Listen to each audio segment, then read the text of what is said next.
preços caíram no Observador. Esta Black Friday garanta acesso a todos os conteúdos com 66% de desconto. Estava à espera de um presente?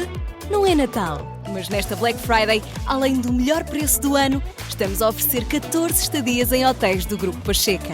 Assine-os com 66% de desconto e habilite-se a ganhar. Tudo em observador.pt. As notícias.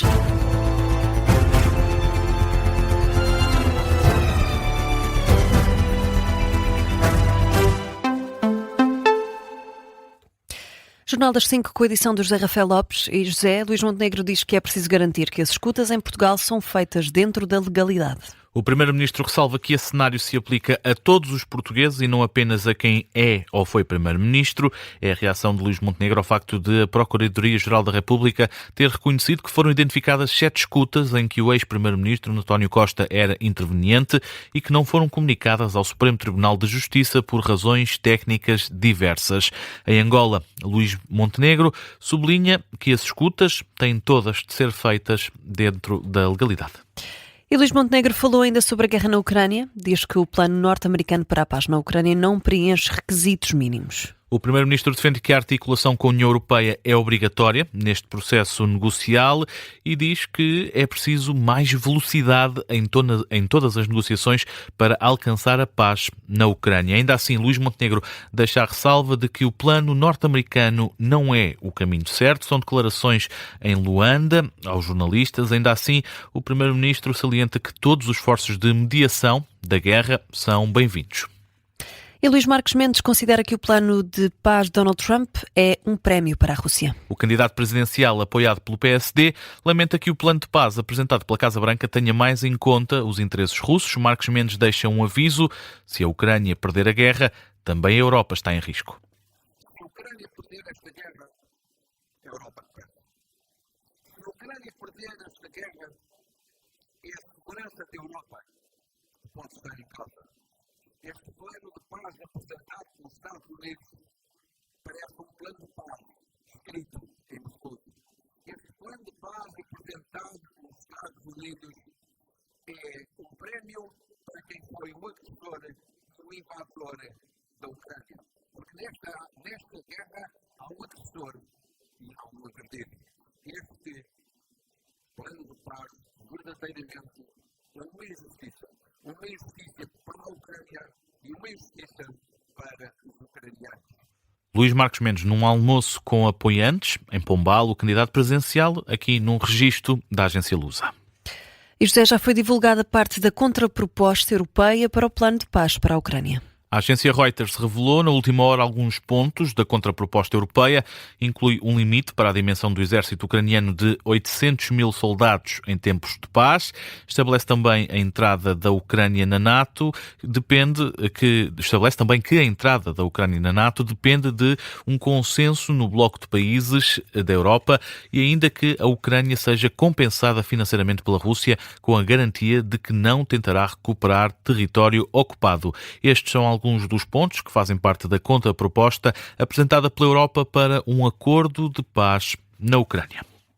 E antes de serem revelados estes pontos, Volodymyr Zelensky tinha dito que estas novas propostas vão mais de encontro com os interesses ucranianos. Uma mensagem publicada na rede social X, Zelensky defende que inclui mais elementos baseados na perspectiva ucraniana e cruciais para os interesses nacionais do país. Declarações que não caíram bem a Donald Trump. O presidente dos Estados Unidos fez uma publicação poucos minutos depois da do presidente ucraniano, também nas redes sociais, onde acusou Zelensky de ingratidão. Donald Trump diz que herdou uma guerra que nunca deveria ter acontecido e que a liderança ucraniana não está aberta a negociações. O presidente norte-americano deixou ainda fortes críticas à União Europeia, diz que os europeus continuam a comprar gás russo e que isso sim é uma das razões para o conflito. São críticas que surgem numa altura em que ainda está a decorrer as negociações entre os Estados Unidos, a Ucrânia e a União Europeia para tentar chegar a um acordo de paz para a Ucrânia. Vamos voltar a escutar candidatos presidenciais. João Coutinho de Figueiredo diz que o Serviço Nacional de Saúde é corrupto, irresponsável e pede uma reforma. O candidato presidencial considera que o adiamento de reformas está a corroer a confiança dos portugueses na democracia. João Coutinho Figueiredo diz que os mais recentes casos de irregularidades no SNS são sinal de falta de escrutínio. O sistema de saúde em Portugal está corrupto.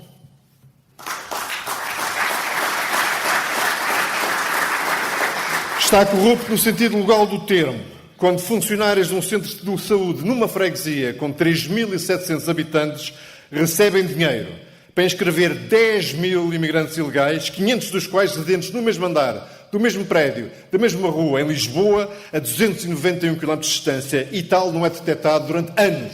Isto é inaceitável. João Coutinho Figueiredo em declarações aos jornalistas em Gaia, onde o candidato presidencial esteve na apresentação do compromisso eleitoral para as eleições presidenciais do próximo ano. E António Filipe defende mesas de voto em associações portuguesas no estrangeiro. O candidato presidencial está em Londres numa ação de pré-campanha para as eleições presidenciais. Foi lá que deixou o apelo à multiplicação das mesas de voto no estrangeiro. O candidato comunista admite que a existência de mais locais de votos, sem serem consulados e embaixadas, pode ser um ponto positivo para limitar o que António Filipe considera serem deslocações desnecessárias. O que era necessário era haver mais locais de voto. Deveria haver a possibilidade de abertura de assembleias de voto, obviamente quando se trata de um voto presencial, haver mais assembleias, obviamente em associações portuguesas. Há muitas associações portuguesas muito ligadas à comunidade e seria possível, havendo até alguma colaboração dos municípios locais, eu creio que isso, por exemplo, em França ou na Suíça seria perfeitamente possível, poder abrir mais assembleias de voto para que as pessoas não tivessem de se deslocar todas ao consulado ou à embaixada para exercer o seu direito de voto. António Filipe reitera ainda a importância de o Presidente da República contactar o mais regularmente possível com as comunidades portuguesas para acompanhar as dificuldades sentidas. O candidato falou no fim de uma viagem em pré-campanha eleitoral que passou, além de Londres, por Genebra e por Paris. E a seguradora Fidelidade diz que as indemnizações às vítimas do elevador da Glória vão demorar, mas garante que o apoio vai chegar. O atraso deve-se à falta de definição sobre os valores envolvidos. É a situação que está a provocar mais demora neste processo. Quem o diz é Rogério Campos Henriques, presidente executivo da Fidelidade, a seguradora da Carris, em entrevista ao Jornal de Negócios e à Antena 1.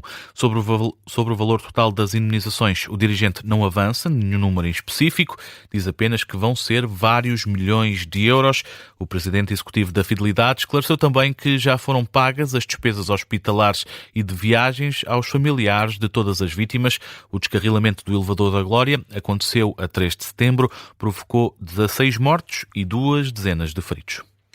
Na África do Sul, o presidente do Brasil assegura que Jair Bolsonaro vai cumprir a pena de prisão que foi determinada pela Justiça. Garantia de Lula da Silva, que recusou comentar a decisão do Supremo Tribunal de colocar o antigo presidente em prisão preventiva. Em conferência de imprensa, Lula da Silva diz que Jair Bolsonaro foi julgado de forma justa e que a Justiça cumpriu a função que tem na sociedade brasileira.